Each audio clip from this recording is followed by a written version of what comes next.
Still the Place with Laura Layton, Courtney Thorne-Smith, and Daphne Zuniga, an iHeartRadio podcast. Hi, ladies. Hi. So good to see you. Hi. Welcome to another recap of Still the Place. Always fun. Always Okay. fun. This is going to be a good one. Yes. So, Daphne, you've been reading some comments on Instagram and you wanted to talk about what they're saying. Yeah, I just briefly want to say that we're trying this new format and we hope that we're glad that you're sticking with us. Some of you are watching along, some of you are just listening to the podcast, and we're going to give this another go. And hopefully this will be clearer to people and that you are having fun with us because we're having a blast. And this is a great episode. We're trying something. It's a little less linear because we kind of felt stuck. So stick with us. If it doesn't work, we can always bring back stuff that worked or didn't. But we just wanted to have it be more free form so we could talk and tell stories and just have more fun with it. So just give us a second. None of us are big fans of change, but let's see how it feels. Give us a few weeks to try it out. See if we can get our footing. So this episode 25, it's so busy. I love it because Jane and Michael are back in the episode. Amanda and Billy are in the episode. Rob Estes is in the episode playing Sam. Marcia Cross is back playing Kimberly. Matt has a line. Joe and Jake. Does he? Where? He has a line. No, he doesn't. I'll tell you. Matt was in it? I will. Yeah, exactly. What scene was Matt Has in? a line. He's also roasting a marshmallow, which is very exciting. I will flag that's it right. when it comes. I will tell you that he does have a line in this episode, so that's exciting. Joe and Jake, unfortunately, are not making out. We're all disappointed. They're kind of support staff in this episode. They showed considerable restraint, I think. The theme in this, Courtney, quite appropriately, I think, is change. Big time change for a lot of our characters. Daphne, bringing it back around. Bada bing. And it's also being uncomfortable with change. So the show starts and we come in on Billy. It's directed by Nancy Malone, who's one of our favorite directors. And she does this shot coming in on Billy, who can't get comfortable in Amanda's fancy apartment, which is, a metaphor for him not being comfortable in her life. And the episode for Billy and Amanda is really about them trying to find a way. He moves his chair and she doesn't like his chair. She doesn't like his rules. She's trying to be easy. He wants her to watch a movie. She doesn't want to watch a movie. It's them seeing if they can make it work together. We find out whether or not they can by the end. Allison and Keith, this will shock everyone. Allison's cranky and confused, which I think we all find very shocking. I know. And Allison, and he's so annoying. He's annoying. Allison's annoying. She decides to move to Seattle with Keith.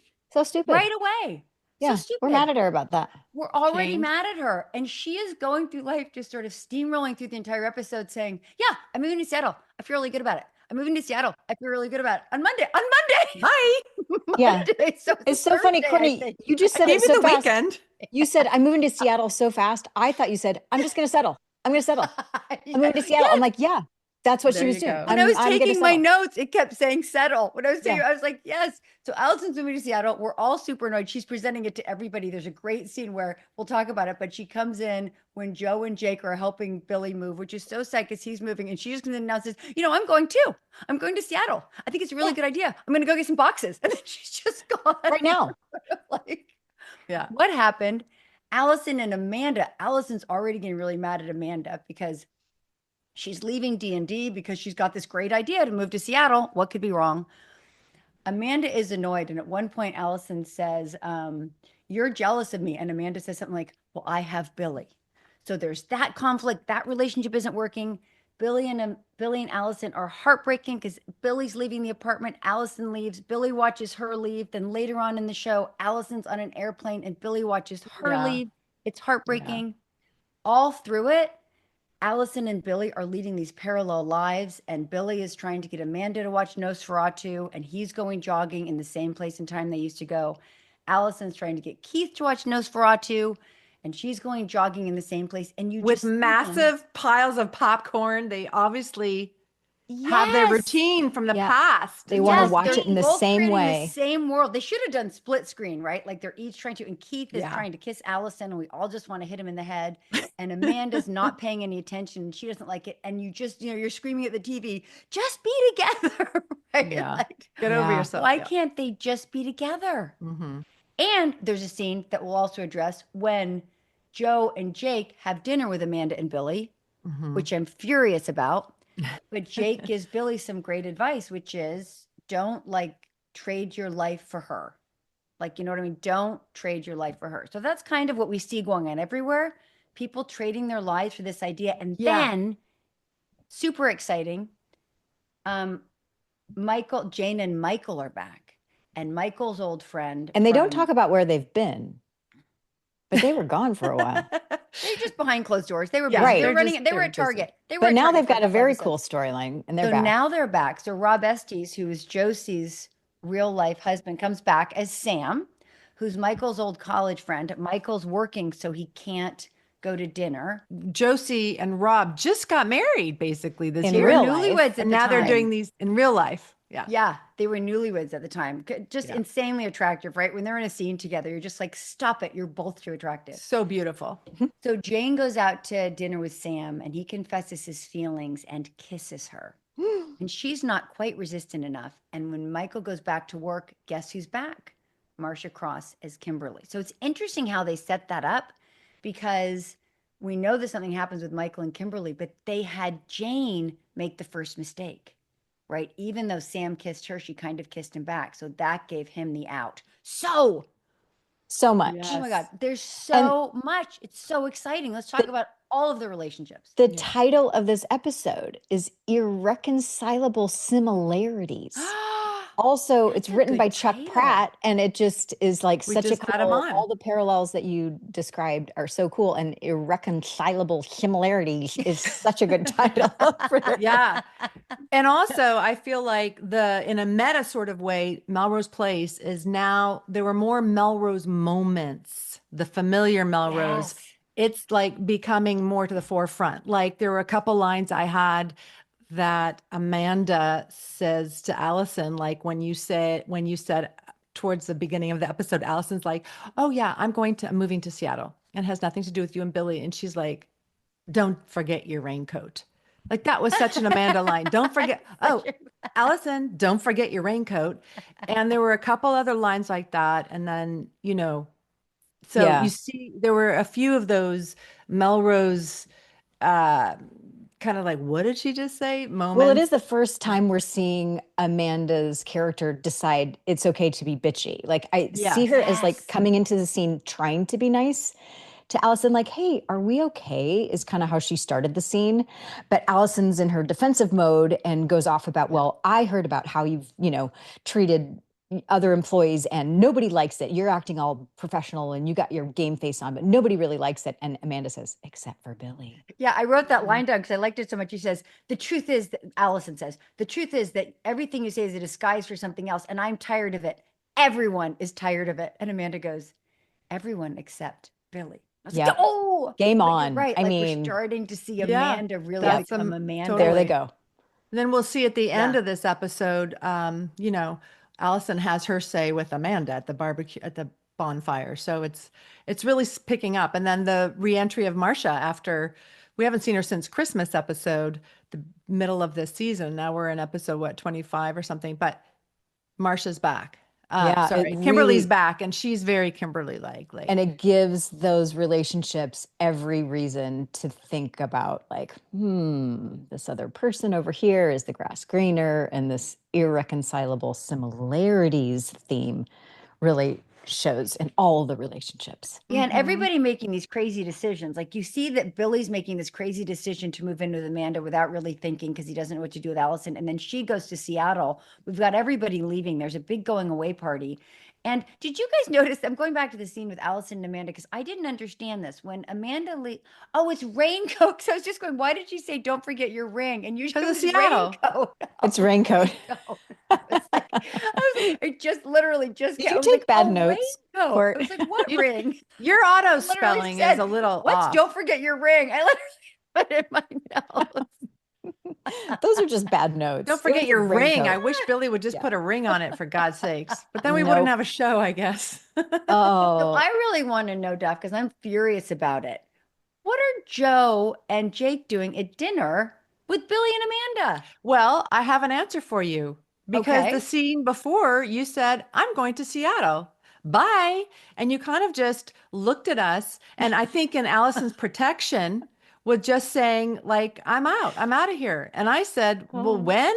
Have you told your boss? What about your work? What about us, basically? I gave you a lamp. When you say it was not enough. The ugliest lamp from like the ugliest lamp, and that's supposed to be enough. Oh my gosh.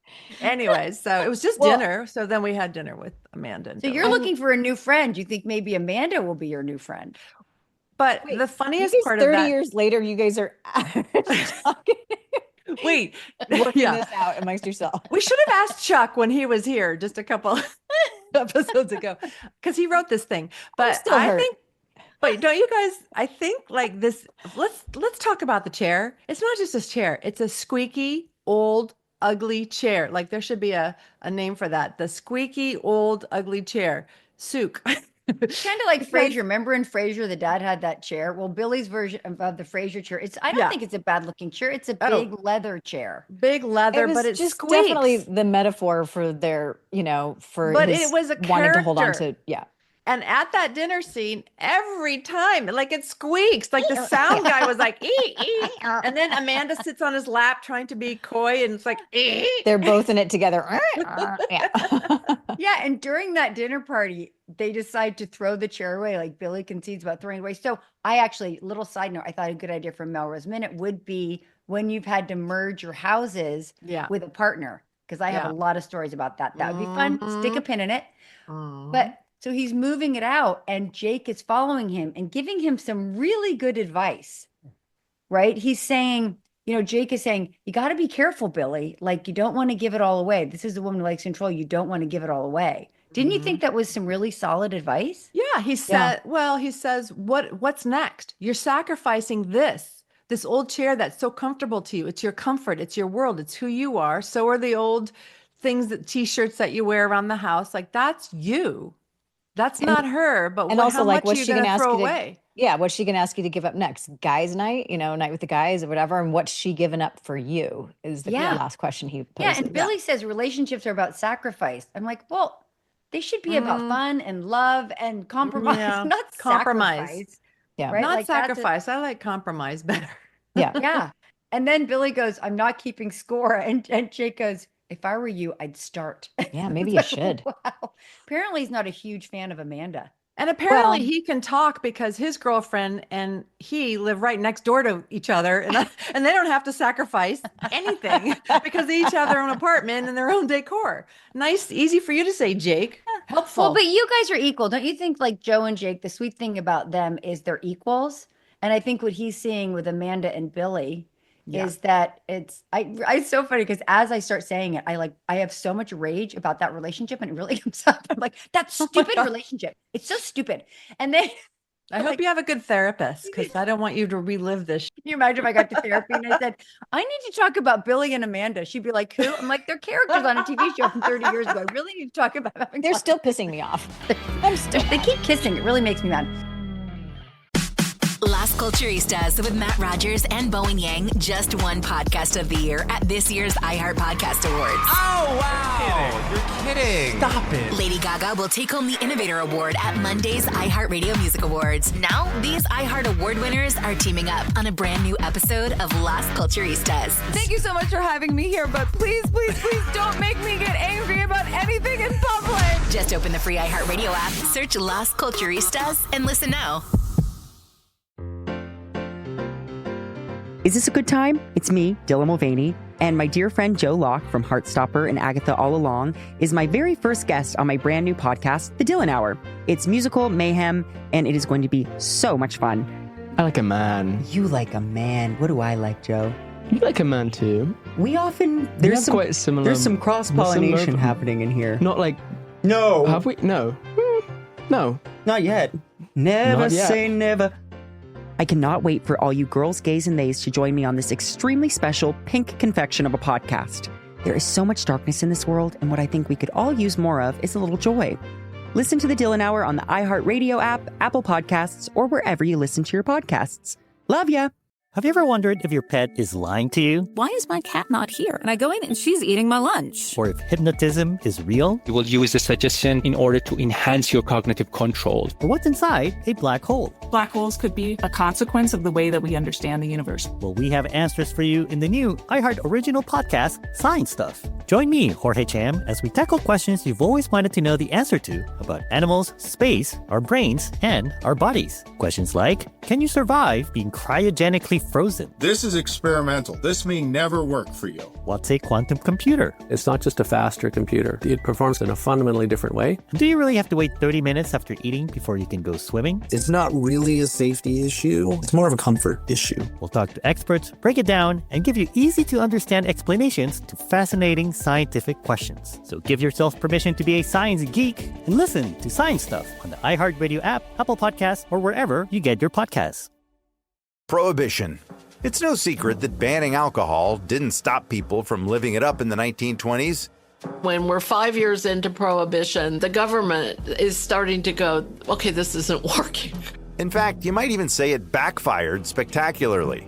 I'm Ed Helms, and on Season 3 of my podcast, Snafu, we're taking you back to the 1920s and the tale of Formula 6. Because what you probably don't know about Prohibition is that American citizens were dying in massive numbers due to poisoned liquor. And all along, an unlikely duo was trying desperately to stop the corruption behind it. They were like superhero crusaders, turning the page on a system that didn't work, wasn't fair, and was corrupt.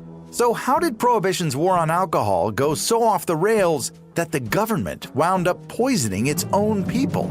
To find out, listen and subscribe to Snafu on the iHeartRadio app, Apple Podcasts, or wherever you get your podcasts. My husband cheated on me with 2 women. He wants to stay together because he has cancer. Should I stay? Okay, Sam, that has to be the craziest story in OK Storytime podcast history. Well, John, that's because it's dumping week, and this user writes, my partner told me when we first got together that he has cancer. He's currently living with his mom while he is in recovery, so that it takes the pressure off me caring for both him and our baby until he's well enough to move into our new home with us. Good so far. Well, last week we had attempted break-in. I asked my husband, who was supposed to be at his mom's, to come over and change locks, but he wouldn't. Then his mom told me he wasn't with her. I went to Facebook, and it took me less than an hour to find the first 2 women he was cheating on me with. Oh, what else is he lying about? Well, one thing my paranoia just wouldn't let up was about the cancer and his treatments. I asked his mom about it, who told me he doesn't have cancer. Oh. She also informed me he was in rehab, not the hospital. He suffered from addiction and was trying to recover for me and our baby. Did she leave him? Well, to find out how the story ends, listen and follow the OK Storytime podcast on the iHeartRadio app, Apple Podcasts, or wherever you get your podcasts. She kind of treats Billy like a little boy, which is really shown by he sits on the floor. Like none of the furniture is pretty but uncomfortable. So he ends up sitting on the floor. He has his morning coffee on the floor. More than one scene, he's sitting on the floor in this episode. And I did notice boxers mentioning that she treats him like a child. Well, he actually sort of speaks to her in his like little cutesy baby voice too. Just sort of incongruous with their like what seems like her sophistication, whatever. It's sort of illuminated by him going, what did it? And he's like just all cute and I don't know, kind of like a little baby talk. Well, this is also that great moment that where they're showing like they did move too quickly. So they had things they liked about each other. Obviously, they're both super attractive. They're both sexy. They move in and then they start to see the differences. Like she thought she would help him grow up. He thought he would help her loosen up, but they find neither of them wants to do that. So then you're at this, we've all been in those relationships, I'm sure, where you each have this idea of, I'm just going to do a few tweaks here, but they're things that the other person doesn't want to change. Well, he really came to that conclusion like super out loud by the end of his story arc and by the end of the episode when he really has to confront her and say, hey, I don't think this was a great idea, is moving in together. This all went too quickly. And, while I'm being honest, I don't think I like you very much. It was like, now that I've gotten to know you, I don't think I like it. Like he really all of it just blew he it up. said that, but he blew up after she insulted Allison. And I wrote it down because I love this line so much. She says, kind of apropos of nothing. She says, I'm glad I'm not Allison. I'm glad I'm not some ditzy, indecisive little Midwestern nitwit. Yeah. Ouch. That was a lot.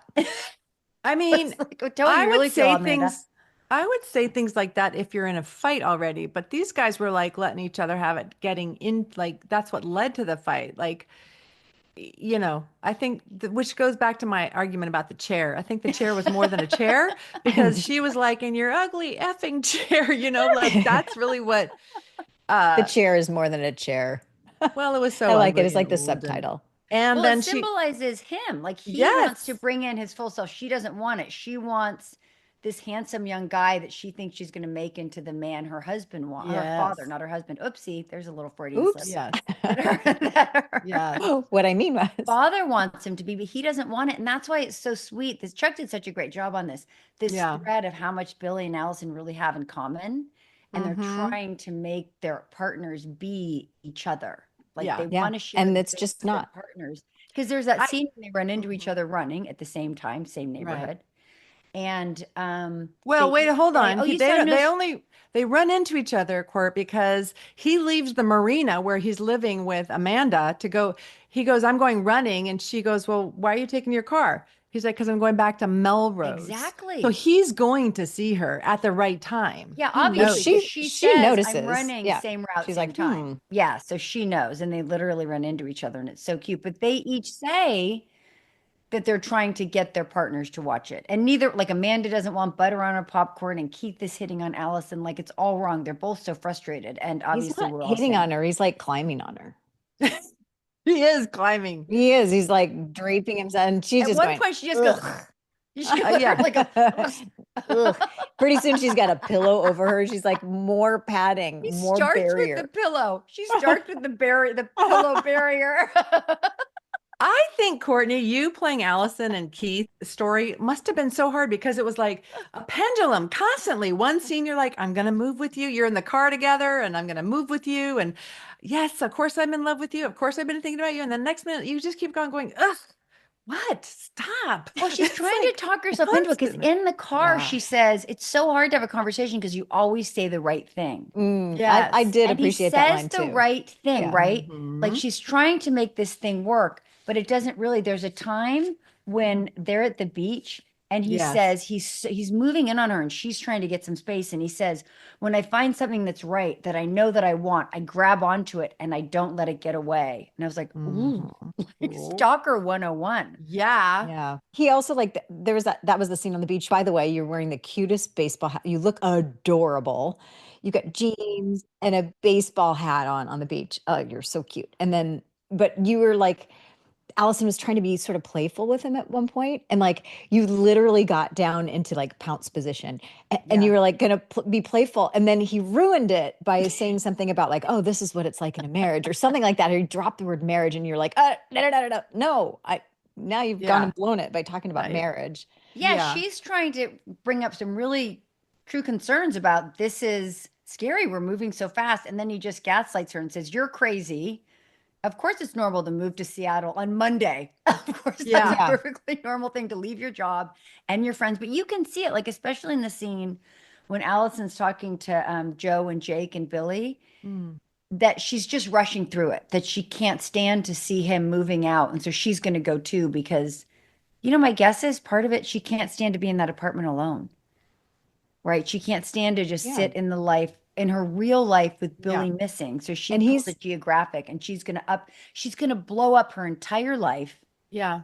I feel like it reminds me so much of when I was young, where I think when we're young, we tend to think about love and coupling up and being in a romantic scenario. It has to do with a certain amount of you not being you, a certain amount of this idealization and this fantasy feeling. And like, he's going to be like this and I'm going to be, and all I have to do is just do this. And okay, I'll get in. I did this constantly. We'll talk about it in Melrose Minute, but like, she's like, you're saying, I can't just sit home and be me. I mean, it's working for Billy to go off and be with Amanda. I'm supposed to go off and be somebody else. Like this is me being an adult. You know what I mean? And as much as she keeps saying, like there's a scene too in the apartment when she's saying, but I want to work and I want to keep doing this and I want to keep living my life. And he goes, of course you should do that. But I think the audience knows he really is trying to control her. Like she keeps bringing it up and he kind of gaslights her and says, that's not true. But she's really trying to be heard and he keeps saying the right thing. But we all know we're like, he's not saying it the right way. Like, Right. he's Because not he really also said, controlling there's person. tons of time to get a job. You take a couple months. Like, Yes. who has time to like do that? Like, she's already said, I need to make a living. I need to, I need to have money. I need to have work. I need to be somebody who works. He's like, there's time, tons of time. Yeah. No, there's not. Yeah. When Allison sends her an email over the weekend, Lucy's trying to tell her, like, what are you doing? Why are you, there's telephones, like, say, Lucy, Yeah. the boss. Yeah. Deborah Adair, who we adore. And she's trying to tell her, and she says, just tell me what is in Seattle that you're not getting here. And Allison goes, Keith. And Lucy Deborah does the biggest eye roll, like her entire head. Can't you pick up the phone? Like, big mistake. Like, she I knows made a note about that Lucy is always giving you great advice. Yeah. She's always willing to promote you, believe in you, encourage you. And all Allison does is dismiss her advice, take advantage of her trying to give her promotions and things, and the responsibility that comes along with that at work. Like, she sees her as Lucy sees you as a younger version and really trying to help you. And all Allison does is she says to her, it's complicated. It's not fucking complicated. It never is. It's just, you say that so that you don't understand. You know what I mean? Like, nobody understands me. No, we understand. It's just a stupid move. It's not that unique. Bringing me back to a time. Yeah. I don't know if you guys ever did this, but it's bringing me back to, it was one of my first movies. And I was trying to tell the director that I had to leave early because my boyfriend was like, he was on the movie too, and he had to leave the next day. And I kept saying, I want to leave. My boyfriend's leaving. And finally his assistant took me aside and said, just so you know, this is not professional. Like, you don't go to the director of your movie and say, let me out early to see my boyfriend. And I still cringe. Like, I was only maybe 18.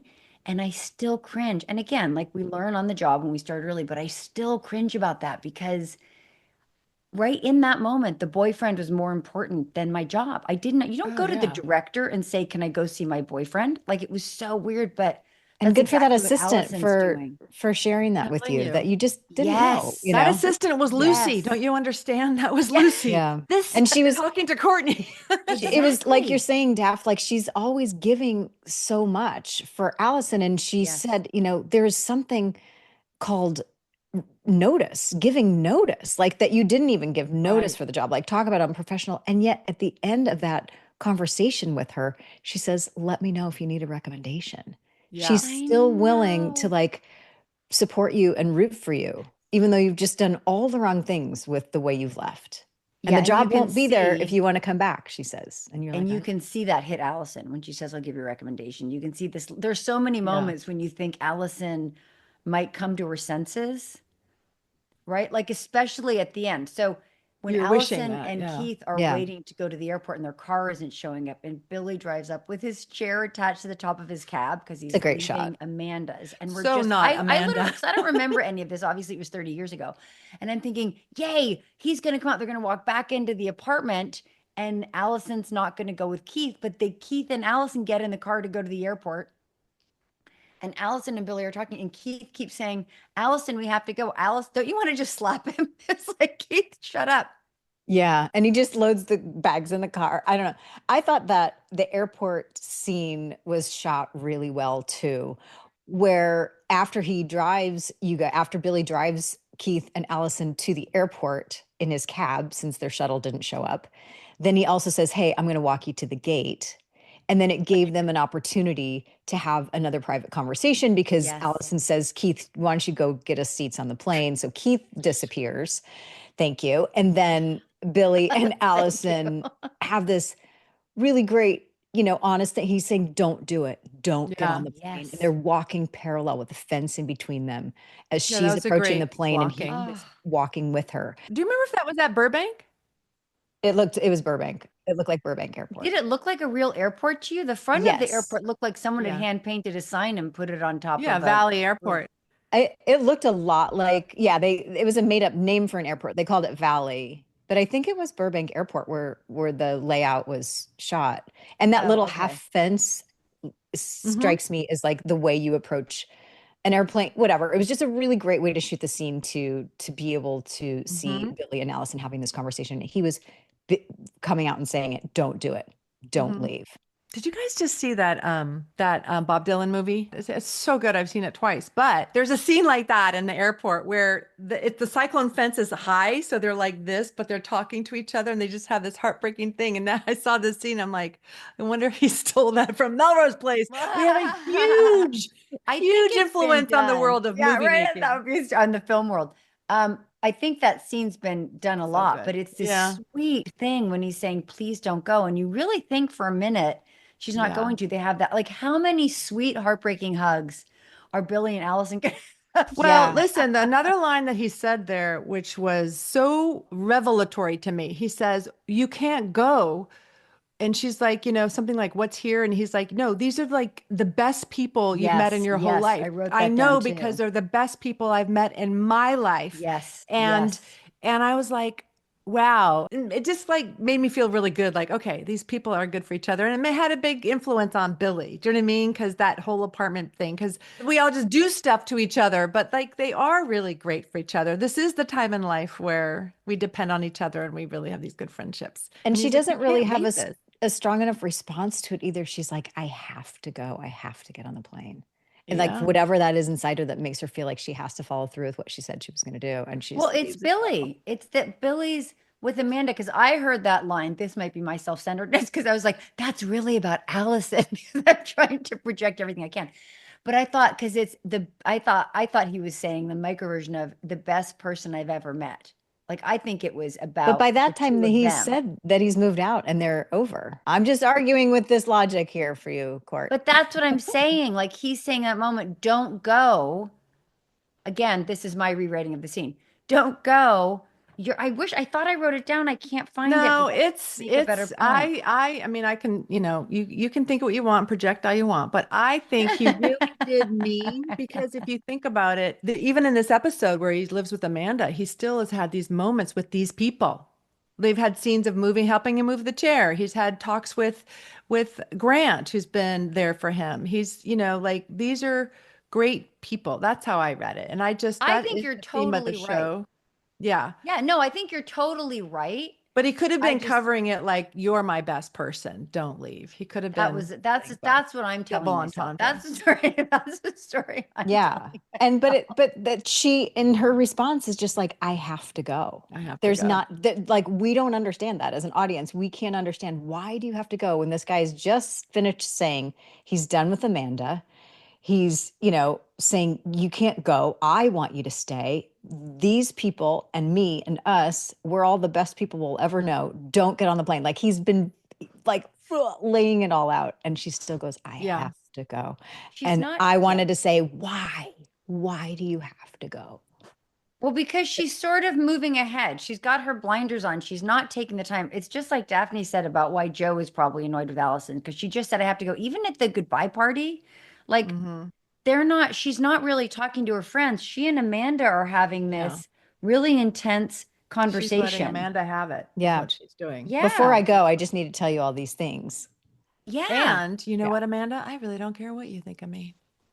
And that sets her free, like, say whatever you want about me. I don't care. It also sets it up because we know, obviously, Allison's going to come back because there's lots more seasons of Melrose. Does she live in this apartment? I thought she moved. Well, she's going to come back. If they're both out, then who's paying their rent? Like, someone else should move in there. It also opened the door for, like, all right, game on with all these relationships. Now I've told you what I think of you, and now all bets are off. It's just we're going to come back. This is my nemesis. These are enemies. These are not friends. Like, all these new relationships of Amanda being allowed to be a bitch and Allison saying, well, here's what I think of you. We've already said it. So now we can't, like, unsee it. And I think it's like a tonal shift too. Like, moving forward, we get to do all that now. We get to see that Michael's thinking about maybe having an affair and all that stuff. Like, all these things sort of turned the corner. It makes me remember what Chuck was saying when he was our guest on the show of, like, he's from the soap world. He's from turning things on its head, like, constantly. And these relations, blowing them up and then bringing them back. You know what I mean? Like, and that's what he just did with Allison and Billy. Like, he's gone, she's gone. And even though he, sucked you in, they're jogging together, they love all the same things, but it's just boom. And then he's going to very skillfully, bring it all back in a different shape. I mean, he just constantly has to do this. This is the kind of writer he is.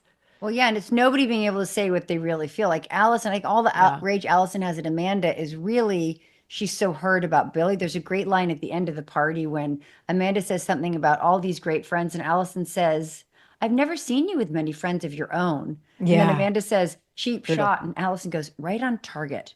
And she's just so furious. But what she can't say to Billy is, I want to be with you. So it's all of this anger directed at Amanda.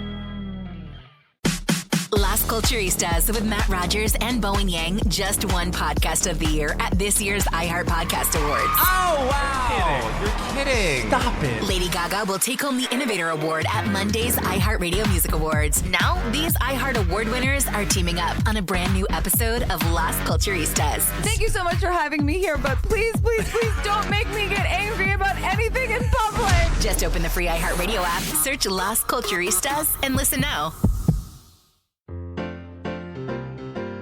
Is this a good time? It's me, Dylan Mulvaney, and my dear friend Joe Locke from Heartstopper and Agatha All Along is my very first guest on my brand new podcast, The Dylan Hour. It's musical mayhem, and it is going to be so much fun. I like a man. You like a man. What do I like, Joe? You like a man too. We often... There's some quite similar... There's some cross-pollination happening in here. Not like... No. Have we? No. No. Not yet. Never Not yet. say never. I cannot wait for all you girls, gays, and theys to join me on this extremely special pink confection of a podcast. There is so much darkness in this world, and what I think we could all use more of is a little joy. Listen to The Dylan Hour on the iHeartRadio app, Apple Podcasts, or wherever you listen to your podcasts. Love ya! Have you ever wondered if your pet is lying to you? Why is my cat not here? And I go in and she's eating my lunch. Or if hypnotism is real? You will use the suggestion in order to enhance your cognitive control. Or what's inside a black hole? Black holes could be a consequence of the way that we understand the universe. Well, we have answers for you in the new iHeart original podcast, Science Stuff. Join me, Jorge Cham, as we tackle questions you've always wanted to know the answer to about animals, space, our brains, and our bodies. Questions like, can you survive being cryogenically frozen? This is experimental. This may never work for you. What's a quantum computer? It's not just a faster computer. It performs in a fundamentally different way. Do you really have to wait 30 minutes after eating before you can go swimming? It's not really a safety issue. It's more of a comfort issue. We'll talk to experts, break it down, and give you easy-to-understand explanations to fascinating scientific questions. So give yourself permission to be a science geek and listen to Science Stuff on the iHeartRadio app, Apple Podcasts, or wherever you get your podcasts. Prohibition. It's no secret that banning alcohol didn't stop people from living it up in the 1920s. When we're 5 years into Prohibition, the government is starting to go, okay, this isn't working. In fact, you might even say it backfired spectacularly. I'm Ed Helms, and on Season 3 of my podcast, Snafu, we're taking you back to the 1920s and the tale of Formula 6. Because what you probably don't know about Prohibition is that American citizens were dying in massive numbers due to poisoned liquor, and all along an unlikely duo was trying desperately to stop the corruption behind it. They were like superhero crusaders turning the page on a system that didn't work, wasn't fair, and was corrupt.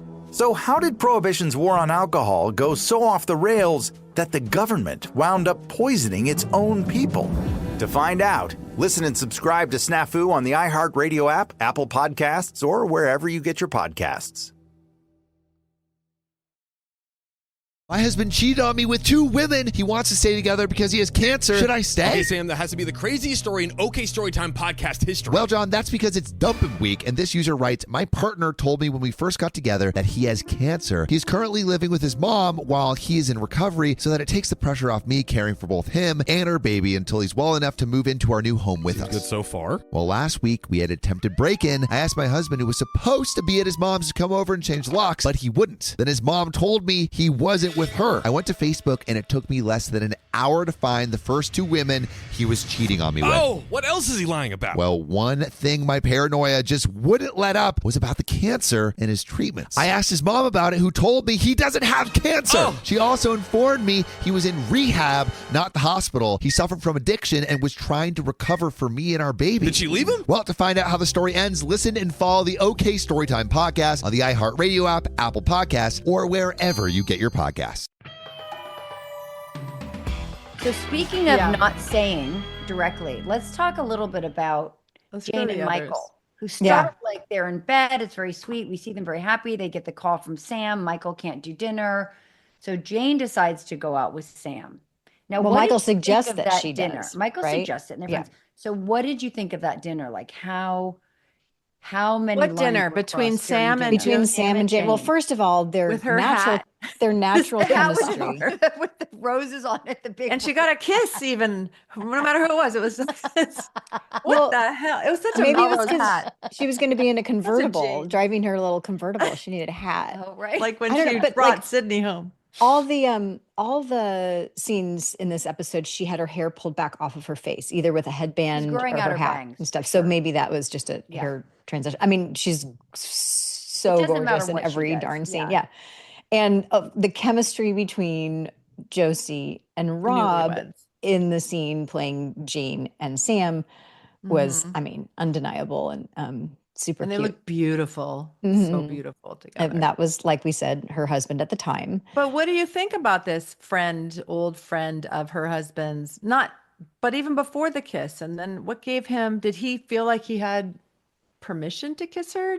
Was there a flirt well, he was saying, she goes, yeah, you can never find anybody, basically, because nobody held a candle to you. Yeah. And he's sort of crossing the lines at dinner. That's why I'm saying, like, that's true. Yeah. Did you find yourself sort of voting for them, or like, stop it? That's so inappropriate. But wait a second. So they dated before, and Michael said, go on out with my old friend who you used to date? They didn't date. No, Michael and Jane were always together, and Sam was Michael's best friend. Right. But Sam, it's like the Love Actually scene where the best friend holds a torch for his friend's wife. So he says, no one could hold a candle to you because I see you through my best friend? They were talking about all of his old exes, like all the people he dated, and how Jane never seemed to approve of them. And she was like, yeah, they were, whatever. And he goes, well, the truth is, I didn't feel like they were enough like you. That's why I never found the one, is because no one was you. And he drops that bomb at the dinner. So this is making me see that this is a complicated situation, unlike Allison's, because you're making me remember that it wasn't Michael's idea. It was Jane's idea, the scene before, to have dinner with his old No, it was buddy. Michael's idea. It was Michael. Michael said you should it was go. Jane. She said, I'll see him. He goes, I can't. Jane goes, I'll see him. I'll go. And then he goes, oh, Jane will go. Yeah, she's doing great. So No, I don't. I remember Michael saying, "But you should go to dinner with him, don't you, Laura?" I think we're all right now. And let's look it up. Let's pull it up. But Daff, I think you're right. I think she casually is like, "Oh, I can go." Like what? But it was assumed to be platonic. That's how I interpreted it. Well, you're presuming though, because now we're digging up their past, right? So let's think about it reality-wise. In that moment, it was played. I bought it as platonic, and for sure, that it came as a surprise during the dinner when Sam decided to drop that bomb, and then it opens the door to the conversation where she admits, "Yeah, I guess there was a second one I thought about you too, but that is all well in our past. I'm married to Michael; he's a great guy." And Sam's like, "Yep, he's the best. He's a great guy, and whatever."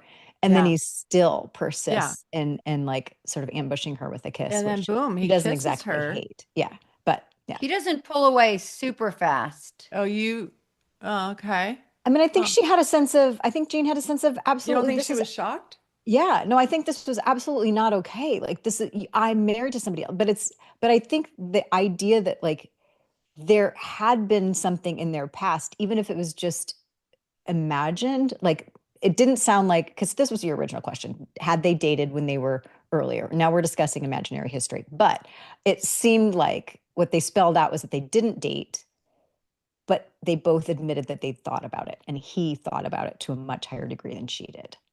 Yeah. Yes, And when he goes to kiss her, she doesn't say absolutely not. And he makes a joke about, I guess I shouldn't invite you up. And she doesn't say no. She says it would be way too tempting. That's Yeah. right. There's That's the next definitely clue that chemistry she there. had. Yeah. So Yeah. there's chemistry there. Yep. So I guess the overall question is, and we could talk about it in Melrose Minute, or we can just bring it up right now quickly. You know, do you take that dinner if there's chemistry? Jane knew there was chemistry when she said, I'll go. And Michael goes, okay. And Michael's I don't think she did then. I don't think she intended to so cross it any just lines. popped up. He's so gorgeous. And he's like, I guess I can't ask you up. And she says, it would be too tempting. It's just right there. Well, Even though he says they've known each other forever. When he drops the bomb in the scene, he says, confession time. I'm about to tell you, I've always loved you. And this is a subtext. None of those girls were good enough because none of them were you. That's what he confesses to her. So he drops the bomb. I don't think she anticipated that at all. I think she was just like, I'm going to dinner with our old friend Sam. And that was that. And even if she has in the back of her mind, I don't buy it. Listen, guys, if we have a history here of these three people, I don't believe that this is the first time that this chemistry is being, well, maybe it's the first time he's acting on it, but I don't think it's the first time she's felt it. I mean, well, they've all been together though. We know three of them. Maybe it is their first time, like really alone. And he says that maybe it's been this sort of fun, unsaid flirtation. Like we have guy friends we sort of flirt with, but it remains unsaid. Exactly. Maybe, and because, you know, even though they seem to be getting along this episode, they've been having a bumpy time. So maybe she's more open to it than she would be. Because when they have their fight at the end of this episode, you really see why she's frustrated with Michael. Yeah. Yeah. And I mean, he's the one that initiated it. He's the one that brought it up verbally and then kissed her. And then, you know, so it's on him in my book. Did you think he went to the hospital knowing that Michael may not have heard about the kiss from Jane, but that he was going to tell Michael anyway? Well, yeah. So we're jumping ahead. So we're jumping ahead a little bit. So Jane doesn't tell Michael. She acts like nothing happened. So that later when Sam goes to tell Michael, look, I'm sure Jane told you, I'm so sorry. Michael hadn't heard. Right. So he hears it for the first time. And do you think did Sam he do that to drop a bomb in the relationship? Like to cause problems? Do you think he did? I think he wanted to be clean so that if she had already told her, if Jane had already told Michael, like, look, he kissed me and nothing else happened, had already told him, at least he'd be clean. Like, I'm admitting it too, and we can go on being buddies. And I'm so sorry. I hope you still want to be my friend. It'll never happen again. But if she didn't say it, he's the first one to say it. So I think it was a selfish, self-centered, I want to preserve, was risky, but I think it was self-centered move, just like kissing her was a self-centered move. And also, but prior to that, just deciding to do that confession at all, to say, I've always loved you. Oh, that's self-centered. That makes me not as confident he was just, just telling Michael to clear his conscience. It was, I think he's also got an agenda. So I think I think it's hard to know. Self-centered and, you know, and then of course Jane gets the backlash because she chose not to tell him because it was nothing. And she can she did more than choose not to tell him. She sort of doubled down and made dinner. It was super, super nice because she's so uncomfortable about the whole thing. Yeah. And then when he comes out, we see that famous Michael temper, right? And he's like, why did you not tell me? And I love it. She had this great line and she said, this is why. Because he immediately goes, instead of saying, what happened? I'm so scared. He said, I felt like a complete ass, and he rages. And then she says, it's always how you feel, keeping Michael happy. That's what this marriage is about. And he goes, and what the hell is wrong with that? And she goes, everything. Yeah. So you start to see these because his rage is a real issue. And then he goes to the hospital and guess who's there? Yep. Yeah. And she says, no questions asked. Kimberly's there and she says, we can have breakfast, no questions asked. And that just sounds like a really appealing alternative. Yes. I'm starting to realize when I was getting to that scene at the end, I was like, I don't know if I can handle this show because it's really pissing me off. All these people have been here. I don't know how people hung in there for 5, 7 years with us because it's so wrong how they're acting. Like in this marriage, you just want them to communicate so that whatever happens, forces on the outside at work or an old friend, you're stronger. You know, like we want with our partners, like we're a team no matter what happens. And that's just not happening on Yeah, well, it's that old thing of my wife doesn't understand me, right? So he goes to the hospital and he says to Kimberly, how come it's so easy to talk to you and then I blow it at home? So and I don't know what home is anymore. And she says exactly the line you're talking about, Laura. Home is where you're appreciated, where someone will buy you breakfast, no questions asked. And he goes, all right, let's do it. Yeah.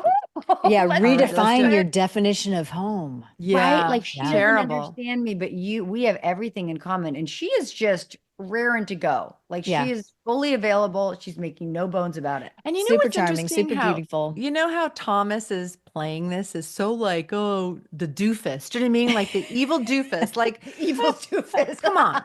Not a Midwestern nitwit, but an evil doofus. Michael Mancini is such an evil doofus. He says to Kimberly, how come this is not working at home? As if she's not going to step into that and take advantage of this doofus. You evil doofus. Home. Let me buy you breakfast. Well, that's what every cheater starts with, right? My wife doesn't understand me. Yes. Our marriage is over anyway. It's or we have an understanding or whatever. We could we have into all their lines. Yeah. Again, this was a really great episode of Irreconcilable Similarities. Irreconcilable Similarities. It really was. Chuck is great at like the lines, right? Like I wrote down so many lines he did. It was really fun. And there's a nice balance of each of the different couples and their path, but also the rom-com with the Allison and Billy of it all, the rom-com vibe and the stick it to you Melrose vibe. Like it was a great balance of those. Yeah. And did you notice more shorter scenes? There were so many scenes, people weaving in and out, like it moved. Yeah. So remember in the beginning, we'd have like 4 long scenes. And I was like, it was moving so fast and everybody got woven in. Like, even though, like obviously Rhonda and Matt didn't have much and Joe and Jake didn't have as much as normal, but still they were all throughout. I forgot to tell you where Matt's line was. It was at the campfire and Rhonda has her second line of the episode. Her first is when she comes over, Rhonda's, and she comes over and says, after Michael and Jane have fought, she knocks on their door and she walks in. She's like, hey, which one of us is driving to the party? Yeah. And that's a super awkward moment because obviously Michael and Jane are fighting. That's her first line. Then her second line is, hey, did anybody bring any, does anybody remember their old campfire songs? That was her second line. And Matt has his first line where he says, nope, I left my ukulele at home. Yes. I don't remember it at all. Yeah. I think I was waiting to see what Amanda and Allison were going to say over in the corner to each other, that fight. So I forgot. In my memory, Allison was much more passive. I like that she's got this spice. I didn't remember her fighting back. She said what she thought. I'm enjoying it. And I think that really sets us up for the next episodes. It's like game on, because these relationships, people have kind of said what they think now. And now I feel like, okay, now we get to go be these other versions in the next I feel episode. like I can't wait for the next one. The wagon's kind of going off the tracks. You know what I mean? Like, because Kimberly's in. I don't know if she's in the next one or not, but I have a feeling she is. Keith has taken Allison off. Like, things are just kind of, anything can happen. I don't remember being in Seattle. It probably was Santa Clarita.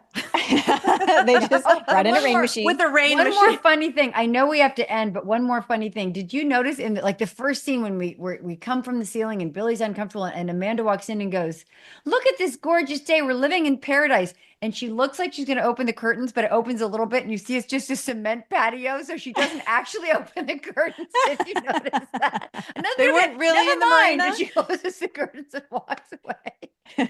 I know, it's so funny. It's so funny because that part of the marina is such a beautiful part to show, but that was just like the outside shots, the exteriors, boom, into her fancy apartment, and then boom, we're in Santa Clarita, and there's this. It should be the ocean, and she pretends to open it and then closes it and walks back. Yeah. And also the idea that we didn't pay for that view. Oh, my boyfriend's on the floor. Okay, I'll focus on that. No big deal.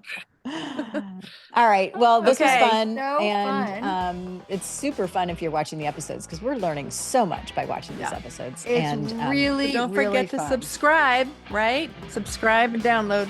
Thanks for listening and hanging with us, and we can't wait to see you next time. Yay. See everybody soon. See you bye, on the everybody. Minute. See ya.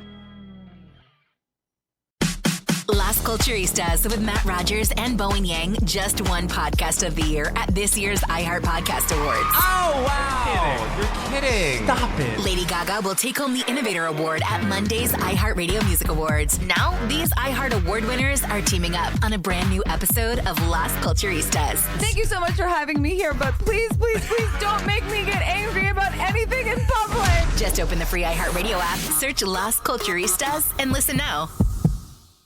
Have you ever wondered if your pet is lying to you? Why is my cat not here? And I go in and she's eating my lunch. Or if hypnotism is real? You will use the suggestion in order to enhance your cognitive control. Or what's inside a black hole? Black holes could be a consequence of the way that we understand the universe. Well, we have answers for you in the new iHeart original podcast, Science Stuff. Join me, Jorge Cham, as we answer questions about animals, space, our brains, and our bodies. So give yourself permission to be a science geek and listen to Science Stuff on the iHeartRadio app, Apple Podcasts, or wherever you get your podcasts. Prohibition is synonymous with speakeasies, jazz, flappers, and of course, failure. I'm Ed Helms, and on season 3 of my podcast, Snafu, there's a story I couldn't wait to tell you. It's about an unlikely duo in the 1920s who tried to warn the public that prohibition was going to backfire so badly it just might leave thousands dead from poison. Listen and subscribe to Snafu on the iHeartRadio app, Apple Podcasts, or wherever you get your podcasts.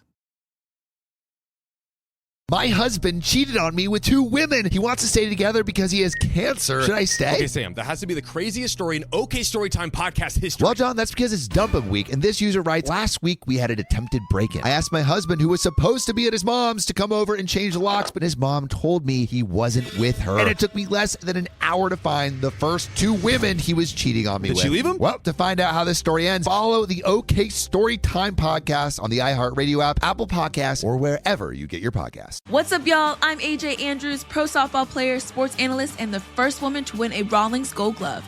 On my new podcast, Dropping Diamonds, we dive headfirst into the world of softball by sharing powerful stories, insights, and conversations that inspire and empower. It's time to drop bombs and diamonds. Dropping Diamonds with AJ Andrews is an iHeart Women's Sports production in partnership with Athletes Unlimited Softball League and Deep Blue Sports and Entertainment. Listen to Dropping Diamonds with AJ Andrews on the iHeart Radio app, Apple Podcasts, or wherever you get your podcasts. Brought to you by Novartis, founding partner of iHeart Women's Sports Network.